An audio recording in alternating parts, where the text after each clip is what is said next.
안녕하세요. S버프입니다. 축구 토토 승무패 26회차. 이번 회차는 라리가와 K리그로 구성이 됐는데요. 한국 시간으로 오늘 금요일 새벽 그 레알과 레반테, 그다음에 뭐 라요와 비아레알, 그다음에 소시에다와 카디스의 경기까지 저희가 분석을 하느냐고 좀 업로드 시점이 늦어진 점 양해 부탁드리겠습니다. 라리가는 우선 레반테가 오늘 새벽 경기 패배로 강등이 확정이 됐죠. 남은 두 자리를 놓고 지금 알라베스 그다음에 마요르카가 치열하게 싸움을 이어가고 있습니다. K리그는 이제 아침 다녀온 팀들이 피로도를 어느 정도 회복을 했습니다. 울산, 전북 그리고 대구. K리그의 앞으로의 향방 이번 주말에 결정이 좀 날 것 같아요. 14경기 분석 시작하도록 하겠습니다. 첫 번째 경기는 김천과 대구의 경기인데요. 김천이 제주원정에서 3대1로 패했습니다. 제주가 공격적으로 나서면서 김천이 전반 꽤나 위축이 됐죠. 특히 상대의 측면 공세에서 좀 어려움을 겪었는데 이 박지수 중심의 3백 라인이 박스 안에서 상대 슈팅을 블락하면서 이제 잘 버텨냈는데 몸을 막 던지면서 전반 막판 이 상대 긴 크로스에 실점을 했죠. 이 센터백이 마크를 못하고 측면 수비수가 붙어 있었어요. 센터백 라인에서 상대 원톱을 놓친 이게 좀 아쉬웠었죠. 상대 돌파에 또 페널티킥을 내줬고 클리어 미스까지 나오면서 내리 실점을 했습니다. 이영재의 공격적인 운영은 굉장히 좋은데 전방에 배치된 고승범의 연계 이것도 좋았어요. 근데 이 조규성 선수가 원체 잘하다 보니까 상대의 수비에 집중 견제를 많이 받는데 이날 경기에서는 그걸 조규성 선수가 이겨내질 못했죠. 경기 막판이 상대 자책골만 기록이 됐습니다. 대구는 수원 상대로 3대0 완승을 거뒀죠. 홈에서 경기 초반 이 코너킥 상황에서 제카의 헤딩골로 손쉽게 앞서 나갔고 점유율을 많이 높게 가져가진 못했는데 공을 소유했을 때 이 세징야에게 집중하면서 공격 전개를 할 때 굉장히 날카롭고 위력적인 모습을 보였습니다. 이 상대 위험 지역에서 순간적인 압박 전술도 굉장히 효과적이었고 후반 이 상대 센터백 압박을 통해 볼을 빼앗으면서 세징야의 추가골 그다음에 이 고재현 선수의 골은 이 상대 크로스가 그 대구의 크로스가 상대 수비 맞고 살짝 굴절이 되면서 애매한 위치로 떨어졌는데 이 고재현 선수 별명이 인자기 고작이라고 하더라고요. 인자기만큼이나 뛰어난 위치 선정으로 골을 성공을 시켰죠. 홍정훈이 복귀한 이 3백 라인 그다음에 중원에서 이진용이 버티는 장악력 이 굉장히 수비적으로 견고했습니다. 김천이 공격적인 운영을 선호하는데 이 조규성이 상대 집중 견제에 고립되는 상황이 굉장히 많습니다. 대구 역시 3백 라인이 굉장히 탄탄하죠. 중원에서 이진용이 압박과 수비적인 플레이도 굉장히 좋아요. 김천이 점유율을 높게 가져가고 공격 시도도 많이 하겠지만 이 세징야와 제카를 앞세운 대구의 확실한 결정력이 좀 우위가 예상이 됩니다. 다만 대구의 공격 패턴이 세징야의 의존도가 굉장히 높은 만큼 세징야가 막힐 경우 이 경기도 무승부 가능성이 꽤 커 보입니다. 김천의 무패 예상합니다. 두 번째 경기는 울산과 인천 경기인데요. 울산이 강원 원정에서 3대1로 승리하면서 지난 수원전 패배에서는 벗어났죠. 경기 초반 김민준의 침투로 이 PK를 얻어냈지만 레오나르도의 슛이 막히고 말았죠. 이 고디은 역습 상황에서 실점하면서 흐름이 좀 꼬였습니다. 얼마 안가 교체 투입된 엄원상의 폭발적인 스피드, 이 침투 플레이로 레오의 동점골이 터졌고 엄원상의 추가골까지 나왔죠. 전반 막판 레오의 추가골도 엄원상이 도왔습니다. 엄원상의 1골 2도움 완전 맹활약이었죠. 역습 수비에서 조금 불안함이 있었지만 이 조현우 골키퍼의 선방으로 버텼죠. 수비형 미들 포지션에서 집중력이 조금 부족했던 그런 경기였습니다. 인천이 전북에게 0대1로 패하면서 리그 3경기 무승으로 흐름이 안 좋습니다. 이 퇴장 징계로 수비 라인이 공백 생기면 실점이 최근에 좀 많아졌었죠. 오른쪽 측면에서 이 김보섭의 돌파는 굉장히 좋았고 무구사와 함께 김도혁까지 박스 안으로 깊게 들어가면서 좋은 경기력을 보여줬어요. 김보섭의 돌파 크로스에 이은 박스한 슈팅 패턴을 고집을 했는데 이 상대 센터백 특히 그 홍정호 선수와 그 송봉근 골키퍼의 선방에 좀 막히고 말았죠. 상대 공격 패턴이 단순해서 수비적으로 큰 위기가 별로 없었는데 이 코너킥 상황에서 델브리지가 이 구스타브를 놓치면서 아쉽게도 결승골을 내주고 말았죠. 울산의 경기력이 많이 회복됐습니다. 이 아침 복귀 후 연이은 경기로 피로도가 좀 우려됐는데 두터운 스쿼드로 이겨냈죠. 엄원상이라는 확실한 이 측면 크랙의 활약이 돋보이고 있는 만큼 공격적인 운영이 굉장히 좋습니다. 인천 수비수들의 이 퇴장 징계가 다 끝나고 경고함이 다시 생기겠는데 울산 공격의 짜임새가 너무 좋습니다. 중원에서 인천의 이명주 여름이 미드필더 콤비가 바코, 아마노 같은 울산의 테크니션들을 경기 내내 감당하기에는 좀 벅찰 거예요. 울산의 승 예상합니다. 세 번째 경기는 수원 삼성과 성남의 경기인데요. 이 수원이 대구 원정에서 3대0으로 완패했습니다. 점유율 수치는 높게 가져갔는데 상대를 전혀 위협하지 못하고 공격 공간을 찾지 못해서 이 자기 진영에서 이 패스 플레이가 좀 많았죠. 그나마 수비형 미들 포지션을 소화해주던 유재우와 김상준이 모두 부상을 당하면서 이 선수단 운영에 굉장히 어려움이 예상이 됩니다. 최전방 그로닝은 사실상 기량이 미달입니다. 이 선수 적응을 못하고 있는 것 같아요. 류승우가 측면에서 많이 뛰어다녔는데 결정력이 좀 부족했죠. 센터백 라인도 좀 좁은 시야로, 특히 이날 이한도와 불투이스 두 선수 모두 미스가 많았죠. 성남이 포항 원정에서도 1대0으로 패했습니다. 실점은 줄었는데 4연패 부진이죠. 이 포백 형태로 수비 조직에 변화를 줬고 뮬리치와 김민혁이 투톱 형태로 운영을 했지만 큰 효과가 없었습니다. 오히려 이 김영광 골키퍼의 선방쇼가 없었다면 역시나 대량 실점하며 패했을 경기죠. 측면에서 팔라시오스가 스피드와 돌파는 좋지만 이 선수 섬세함이 너무 떨어지죠. 포백 수비 라인과 수비형 미드필더 이종성 역시 상대의 패스 플레이에 대처를 못하면서 공간을 굉장히 많이 내줬죠. 벼랑 끝에서 만난 맞대결입니다. 11위와 12위죠. 아직 시즌 초반이긴 하지만 굉장히 위태로운 상황이에요. 두 팀 모두 최근 경기력이 굉장히 처참한 수준입니다. 양 팀 모두 중앙 수비에서도 미스가 많이 나오며 불안한 모습이죠. 수원은 뮬리치에 대한 수비에 어려움이 있을 거예요. 높이가 아니라 뮬리치가 굉장히 긴 리치로 성큼성큼 뛰는 그 빠른 역습이 굉장히 매력적이잖아요. 성남 수비가 허술하지만 수원 공격의 짜임새도 굉장히 엉망이죠. 다만 이 수원은 이기자를 앞세운 세트피스는 굉장히 위협적입니다. 성남 뮬리치의 위협적인 역습 한 방도 있는 만큼 무승부 가능성도 굉장히 커 보이죠. 두 팀 모두 키퍼들의 능력은 뛰어난 편입니다. 그래도 홈팀인 수원이 승리할 가능성도 있어 보이네요. 수원의 승무 예상합니다. 네 번째 경기는 수원FC와 제주 경기인데요. 수원FC가 다시 대량 실점하며 3대1로 패했죠. 서울의 짜임새 있는 경기 운영에 전반 초반 잘 버텨냈는데 중원에서 수비적으로 낀 역할을 전담하던 이 박주호가 경고 누적으로 퇴장당하며 경기 흐름이 끊겼습니다. 잭슨이 부상으로 빠진 쓰리백 라인도 좀 균열이 있었죠. 중원에서 상대 공세를 차단하던 박주호가 전반 35분 만에 경고 누적으로 이 퇴장당한 후에는 일방적으로 밀리면서 후반 3골을 내줬습니다. 그래도 라인을 올린 상대 뒷공간을 노렸던 그 역습 상황들은 굉장히 위협적이었죠. 제주가 홈에서 김천 상대로 3대1로 승리했죠. 이 성남 원정에 이어 리그 2연승입니다. 주민규가 해트트릭을 터뜨리며 골감각을 자랑했죠. 안현범과 정우재 이 좌우 측면 자원들의 공수 밸런스가 굉장히 좋았고 쓰리백 라인도 안정감이 있었죠. 이창민과 최영준의 호흡도 좋아졌습니다. 특히 이 제르소와 정우재의 왼쪽 측면 공세는 굉장히 위협적이었죠. 오버래핑한 정훈의 롱 크로스를 그 주민규가 선제골로 기록을 했고 제르소의 돌파로 얻어낸 PK 추가골과 안현범의 크로스가 튄 공을 발리골까지 주민규가 해트트릭을 작성을 했죠. 경기 막판 코너킥 상황에서 자책골이 나왔는데 뭐 큰 의미는 없었죠. 수원FC가 악재를 만났죠. 그나마 중원에서 이 수비적인 밸런스를 책임지던 박주호의 결장입니다. 제주가 앞선 김천 상대로 보여줬던 공격적인 운영을 생각해보면 수원에게 매우 힘든 경기가 될 수밖에 없죠. 앞선 맞대결에서 0대0 무승부였지만 이 주민규의 골 감각도 살아났고 제르소와 정우재 그다음에 이 센터백 정훈 역시도 왼발잡이거든요. 왼쪽 라인 그다음에 이 안현범의 오른쪽 라인의 공격력이 살아나면서 제주가 무너진 수원 수비 상대로 손쉬운 승리를 예상합니다. 수원의 패 예상합니다. 다섯 번째 경기는 전북과 강원의 경기입니다. 전북이 인천원정에서 1대0으로 승리했죠. 이 상대를 압도하는 경기력을 보여주지는 못했지만 확실히 개인 능력의 우세를 앞세워서 승점을 챙겼어요. 상대가 측면 돌파 크로스에 헤딩 공격을 펼치자 이 홍정우가 박스 안에서 잘 버텨줬고 송봉근의 판단도 빠르고 좋았습니다. 백승호의 부상 공백으로 확실히 중원에서 전방으로의 전개 속도가 많이 느려졌고 퀄리티가 좀 떨어지고 있죠. 그래도 문선민이 측면에서 파괴력을 보여줬고 코너킥 상황에서 구스타브가 굉장히 높은 타점에 헤딩골 구스타브의 장기죠. 결승골이 나왔습니다. 강원이 울산에게 3대1로 패하면서 부진이 이어졌죠. 경기 초반 이 양현준을 앞세운 빠른 템포의 공세를 펼쳤는데 상대 침투에 PK 내주면서 위기였지만 유상호 키퍼가 막아냈습니다. 근데 곧이어 역습 상황 김대우의 선제골이 나왔죠. 근데 상대가 선수 교체를 가져가면서 엄원상이 투입이 됐는데 이 엄원상의 스피드에 전혀 대응하지 못하면서 수비 라인이 무너졌죠. 수비시 5-4-1 형태로 확 내려섰으면도 이 뒷공간이 많이 뚫렸고 박스한 수비도 전혀 안 됐습니다. 엄원상의 속도에 1골 2도움을 내주며 전반에 내리 3실점을 했죠.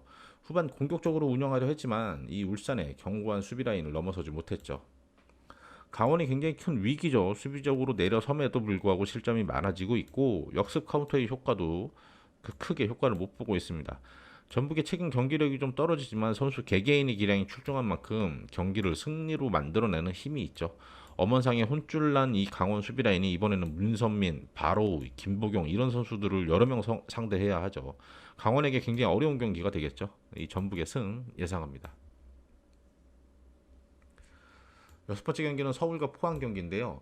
서울이 수원FC 상대로 3대1로 승리를 거뒀습니다. 이 전반 상대의 그 박주호의 퇴장으로 굉장히 수월한 경기를 치렀고 오스마르도 복귀했고 오스마르 기성용 조합의 운영에 후반에는 이 황인범까지 투입되면서 굉장히 수준 높은 경기 운영을 보였죠. 상대가 한 명 퇴장 안 당했어도 서울의 경기 운영 능력은 굉장히 좋았을 것 같아요.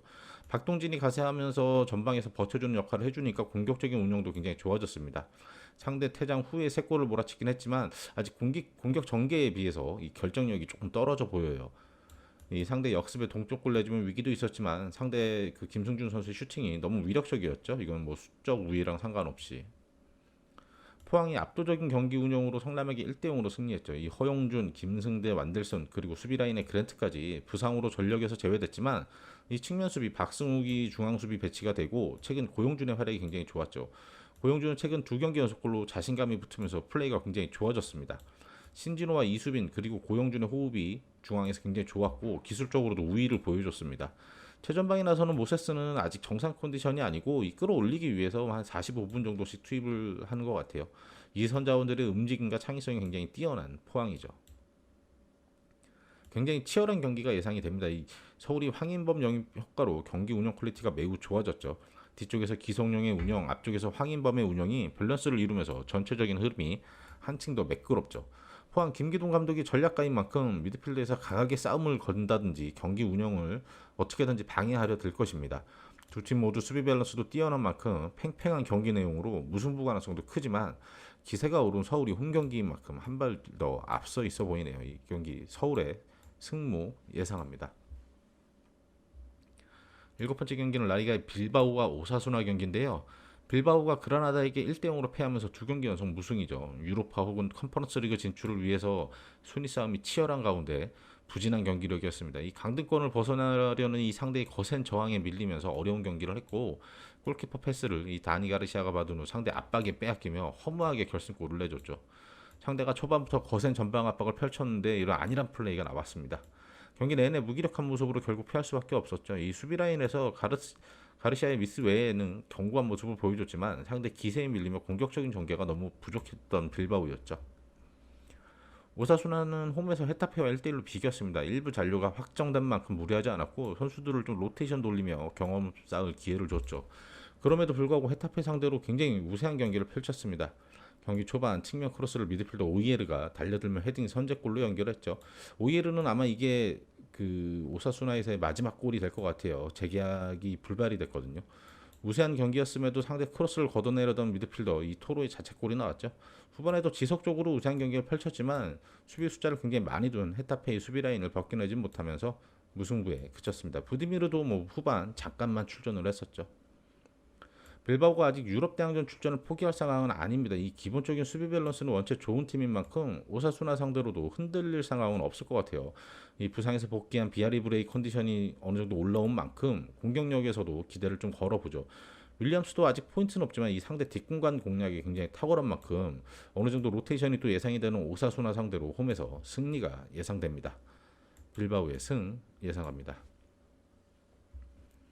에이티 마드리드와 세비야입니다. 여덟 번째 경기는 에이티 마드리드가 엘체 상대로 2대0으로 승리하면서 2연승이죠. 상대 공격적인 운영을 시도를 했고 시작 5분 만에 오른쪽 풀백 이 브루살리코가 부상으로 교체됐지만 원체 수비 밸런스가 좋은 만큼 큰 위기 없이 잘 막아냈습니다.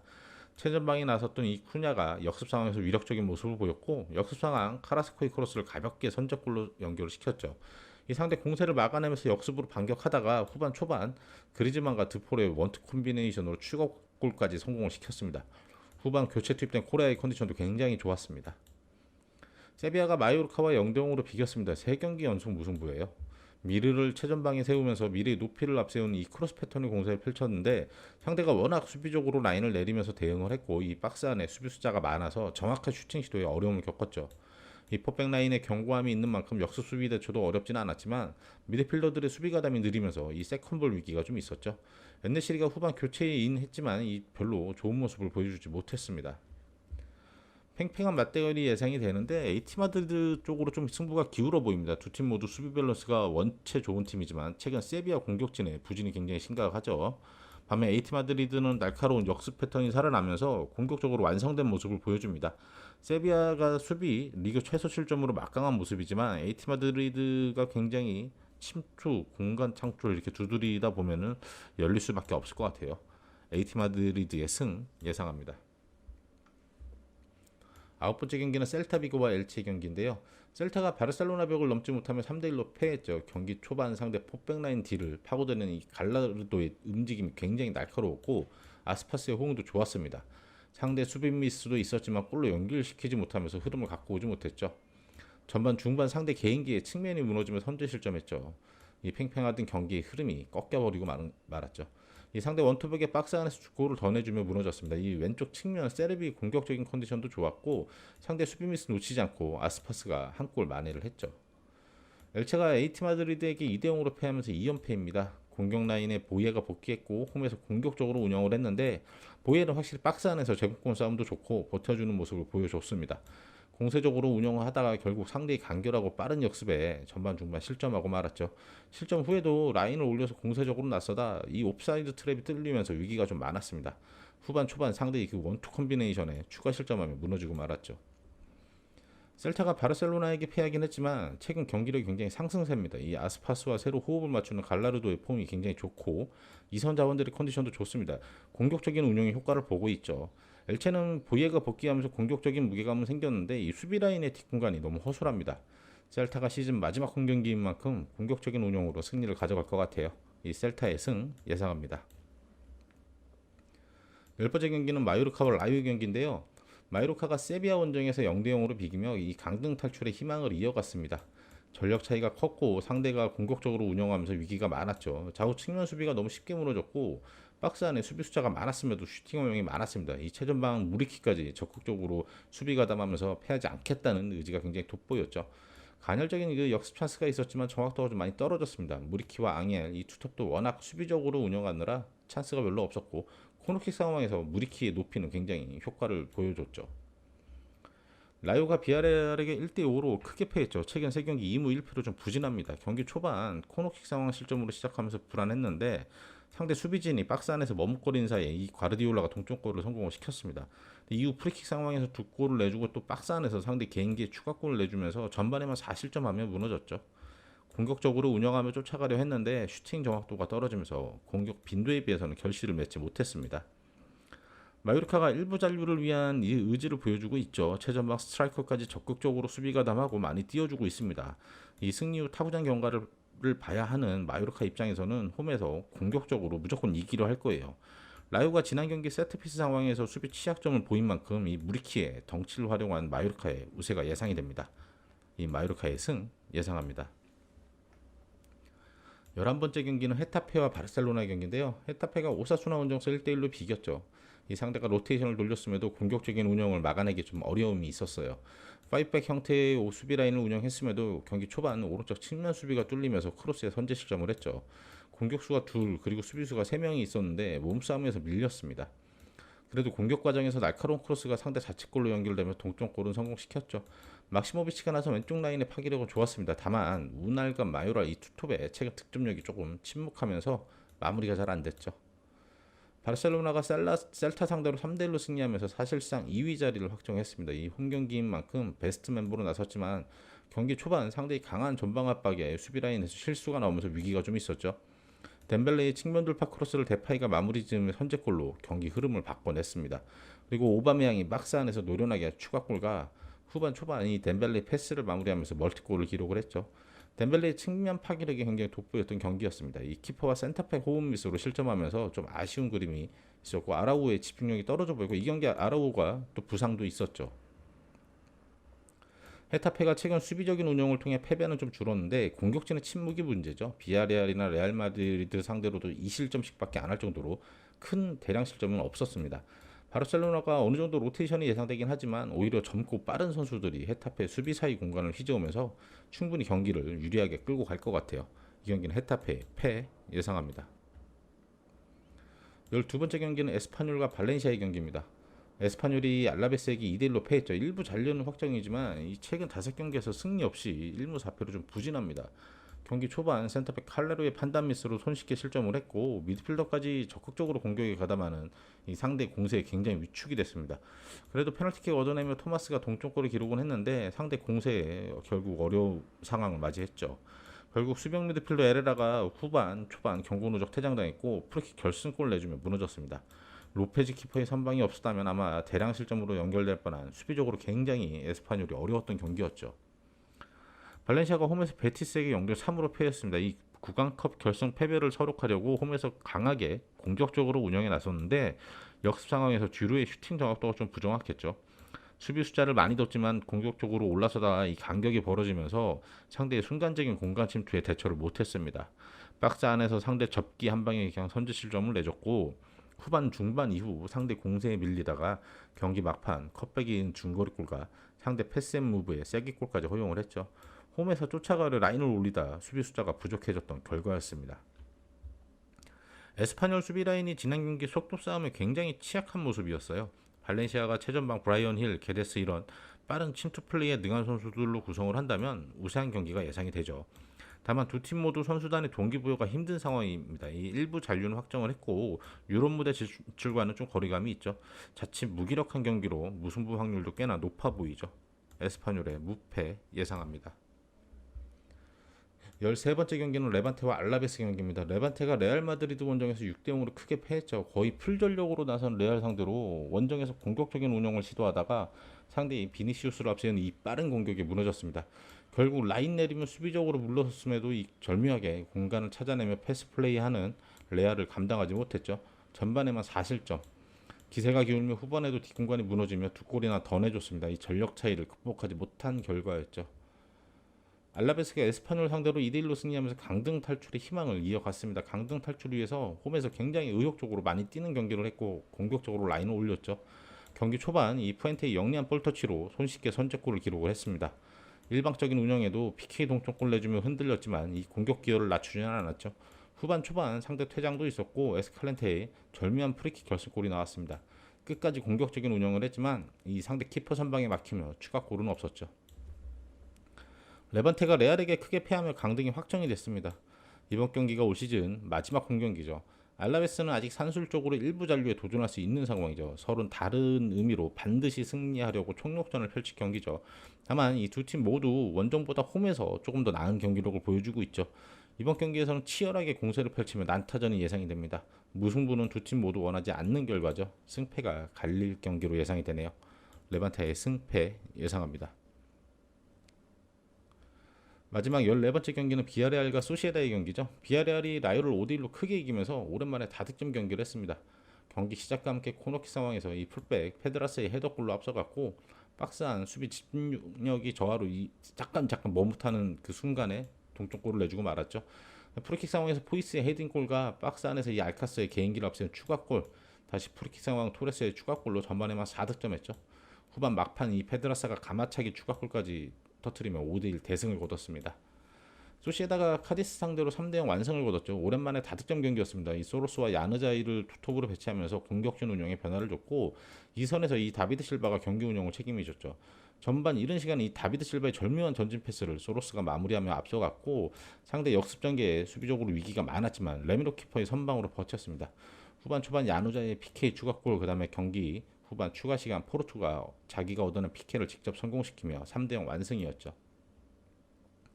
비에랄은 남은 두 경기 결과에 따라 유로파 진출 가능성이 남아있죠. 지금 소시에다가 6위, 비아레알이 7위죠. 이 맞대결인 만큼 굉장히 치열할 거예요. 시즌 마지막 홈경기인 비아레알이죠. 마지막 라운드가 바르셀로나 원정이 잡힌 만큼 이번 경기는 무조건 이겨놓고 봐야 될 거예요. 전체적인 팀 밸런스도 비아레알이 앞서 있고 챔스 병행하느라 지쳤던 이 체력적인 부분도 만회가 됐습니다. 소시에다 수비가 견고하고 키퍼 선방이 뛰어나지만 비아레알의 빠른 침투와 세트피스 공격력이 굉장히 우세하죠. 두 팀 모두 수비 밸런스는 굉장히 좋은 만큼 무승부 가능성도 꽤 커 보이는 경기입니다. 비아레알의 승, 무 예상합니다.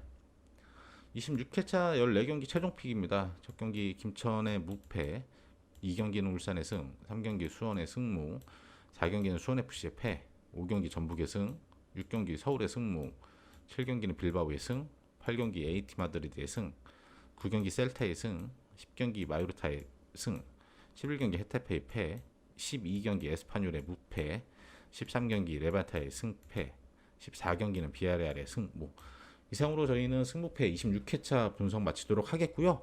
주말 K리그2 해서 프로토 영상 곧 올려드리도록 하겠습니다.